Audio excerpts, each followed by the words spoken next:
दोस्तों कहा गया है कि शरीरम खलु धर्म साधनम, अर्थात यह शरीर व्याधियों का मंदिर है। मतलब है कि इसमें भिन्न भिन्न प्रकार की बीमारियां होती हैं, अनेक प्रकार की बीमारियां होती हैं। उसी प्रकार से एक बीमारी भी होती है जिसको हम एपिलेप्सी बोलते हैं, हिंदी में जिसे हम मिर्गी दौरा कहते हैं। दोस्तों, मिर्गी दौरा के संबंध में नेट के माध्यम से बहुत से मरीजों से हमारी मुलाकात हुई है, बात हुई है। लोग हमारे पास तक भी आते हैं और नेट पर, व्हाट्सएप पर भी अपनी जानकारी देते हैं। इसके बाद हमने एक निष्कर्ष निकाला है कि बहुत से पेशेंट ऐसे हैं जिनके संबंध में कहा गया है कि रिपोर्ट बिल्कुल नॉर्मल है। चिकित्सक कहते हैं कि रिपोर्ट बिल्कुल नॉर्मल है, किसी प्रकार की कोई दिक्कत नहीं है। अब ब्रेन का भी जांच कराई है और भी जांचें कराई हैं, लेकिन कहते हैं कि सब कुछ नॉर्मल है। दोस्तों, सब कुछ नॉर्मल होते हुए मरीज को बहुत ज़्यादा फिट्स आ रहे हैं, बहुत ज़्यादा दौरा आ रहा है, बहुत ज़्यादा मिर्गी आ रही हैं। सब कुछ नॉर्मल है और नॉर्मल होने के बाद में फिर यह क्यों हो रहा है? दोस्तों, आज हम इस वीडियो में बताएंगे कि यह क्यों होता है और जांच में यह बीमारी क्यों नहीं आती है, इसकी उत्पत्ति कहाँ से होती है, किस तरह से होती है। दोस्तों, ये सारी जानकारी हम आज आपको इस वीडियो में बताएंगे। दोस्तों, तो चलिए चलते हैं अपने इस टॉपिक पर। हम आपको बता देना चाहेंगे कि ब्रेन में यानी कि मस्तिष्क में उपस्थित सिरकाओं, धमनियों में ब्लड सर्कुलेशन अर्थात रक्त संचार, जिसे हम अपनी बोलचाल की भाषा में खून का नसों में चलने की क्रिया का अवरोध होना कहेंगे। इस ब्लड सर्कुलेशन की क्रिया के अनियमित होने से मिर्गी दौरा, चक्कर, बेहोशी, घूमने, सोचने की क्षमता, स्मरण शक्ति इत्यादि का कमज़ोर होना आदि परेशानियां हो जाती हैं। दोस्तों, मिर्गी में कई बार भिन्न भिन्न जांचों में स्थिति नॉर्मल आती है, लेकिन मिर्गी दौरा बहुत ज़्यादा आता है। चिकित्सक खुले मुंह से कुछ नहीं कहना चाहते, सिर्फ यही कह देते हैं कि स्थिति नॉर्मल है, फिर भी दौरा बहुत आते हैं।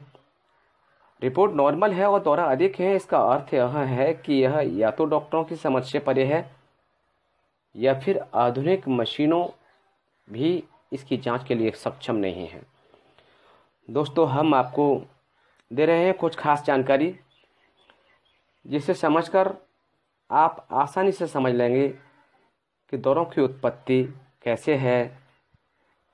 इससे पहले हम आपको याद दिला दें कि हमारा YouTube channel music and health, जिस पर मिलती है आपको स्वास्थ्य संबंधी जानकारी, नई जानकारी और संगीत, भजन, कीर्तन, भागवत तथा म्यूजिक ट्रेनिंग भी मिलती है। दोस्तों, तो हम आपको याद दिलाना चाहेंगे कि अगर आपने हमारे इस चैनल को सब्सक्राइब नहीं किया है तो प्लीज़ इसे सब्सक्राइब कर लीजिए, और अगर सब्सक्राइब कर लिया है तो आपके लिए बहुत बहुत धन्यवाद। दोस्तों, चलते हैं हम अपने टॉपिक पर, जो हमारा टॉपिक है आज का, कि यह बीमारी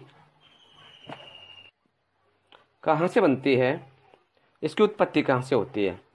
दोस्तों, थोड़ा ध्यान दें और ध्यानपूर्वक सुनें और समझें बात को, आप पूरी बात को समझ लेंगे।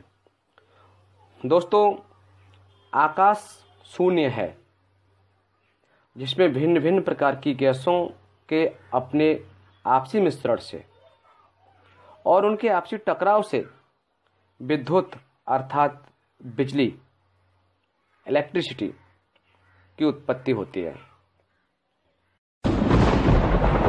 विद्युत आकाश से जब धरती के संपर्क में आती है तो 1 सेकंड से भी बहुत कम समय में धरती पर तबाही मच। ठीक इसी प्रकार से स्टोमच में यानी कि पेट में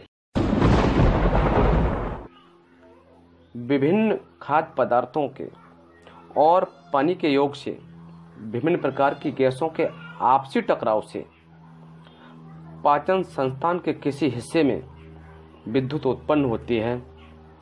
वही विद्युत मस्तिष्क पर यानी कि ब्रेन में यानी कि माइंड में 1 सेकंड से भी कम समय में अपना खेल कर देती है और मरीज को 1 सेकंड से भी बहुत कम समय नहीं मिल पाता है कुछ भी सोचने और समझने का, और मरीज अचानक से जमीन पे गिर जाता है।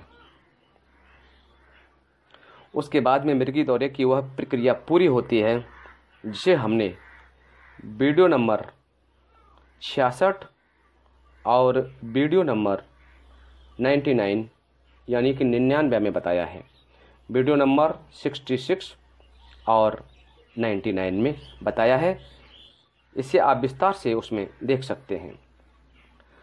दोस्तों, उस विद्युत का मस्तिष्क पर अटैक हुआ और उसके बाद मरीज ज़मीन पे गिर पड़ा।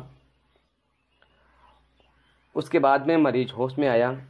मरीज की जांच कराने के लिए हम डॉक्टरों के पास लेके गए, लेकिन डॉक्टरों की मशीन तक जब तक हम पहुंचते हैं तब तक काफ़ी समय गुजर चुका होता है और स्थिति बिल्कुल नॉर्मल आती है। न मशीनों का दोष है, न डॉक्टरों का दोष है। जिस वक्त मशीन से जांच होती है उस वक्त वह चीज़ उसमें नहीं होती है। दोस्तों, इसे मैं आपको एक चित्र के माध्यम से समझाना चाहूँगा।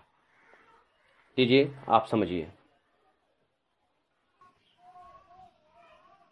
जिस प्रकार से कि है आप देख रहे हैं कि स्टोमच है और स्टोमच में आप देख रहे हैं कि हमारे जो भी खाते पीते हैं उसकी एक नली है और इस नली के माध्यम से स्टोमच में आया है। यहाँ पर भिन्न भिन्न प्रकार की गैसें आपस में मिलती हैं, मिश्रित होती हैं, टकराती हैं। उसके बाद एक विद्युत सी उत्पन्न होती है, पेट में गड़गड़ाहट जैसी आवाज़ भी होती है उस विद्युत के टकराने से। तो दोस्तों, इस प्रकार से यहाँ से जो विद्युत उत्पन्न होती है वह मस्तिष्क पे जाकर के 1 सेकंड से भी बहुत कम समय में अपना काम कर देती है। दोस्तों, चिकित्सक भिन्न भिन्न प्रकार की औषधियों से इन विद्युत तरंगों को प्रभावहीन कर देते हैं, लेकिन इलेक्ट्रोहोम्योपैथी में ऐसा नहीं होता। इलेक्ट्रोहोम्योपैथी उस सिस्टम को ठीक करती है जहाँ से यह विद्युत तरंगें पैदा हो रही हैं। जिस सिस्टम की खराबी से यह विद्युत तरंगें पैदा हो रही हैं, उसके विकृत होने से यह एक अनावश्यक विद्युत तरंगें पैदा हो रही हैं, उन अनावश्यक विद्युत तरंगों को पैदा नहीं होने देती है। उस सिस्टम को, उस तंत्र को, उस अंग को स्वस्थ कर देती है, जिससे कि उसमें इस प्रकार की परेशानी, इस प्रकार की विद्युत तरंगें पैदा नहीं होती हैं और व्यक्ति को इस तरह की मिर्गी दौरे की परेशानी नहीं होती है। तो दोस्तों, ये रही आपके एपिलेप्सी के संबंध में जानकारी, यानी कि मिर्गी और दौरा के संबंध में जानकारी। दोस्तों, अगर ये वीडियो आपको पसंद आया हो तो प्लीज़ इसे अन्य लोगों तक जानकारी पहुंचाने के लिए आप इसे लाइक करें, शेयर करें और हमारे चैनल को सब्सक्राइब करना ना भूलें, जिससे कि आपको संगीत और स्वास्थ्य दोनों की जानकारी एक ही चैनल पर मिलती रहेगी। दोस्तों, अगले वीडियो में पुनः मुलाकात फिर होगी। तब तक के लिए नमस्कार।